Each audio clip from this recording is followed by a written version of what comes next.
tayo ng supply. Pupunta tayo dito mga kalaro tuwing every 2 weeks.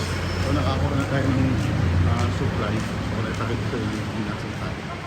Hindi tayo sa Malolos. Ayun yung kapitolyo natin. Ito yung office ng PCS Kailangan branch. Ito yung service natin.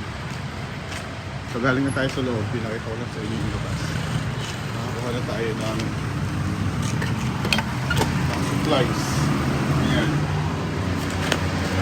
Shoutout kay Edo. Kay Edo mo talaga ipapadala ito. Ito post ko lang. Ay thermal.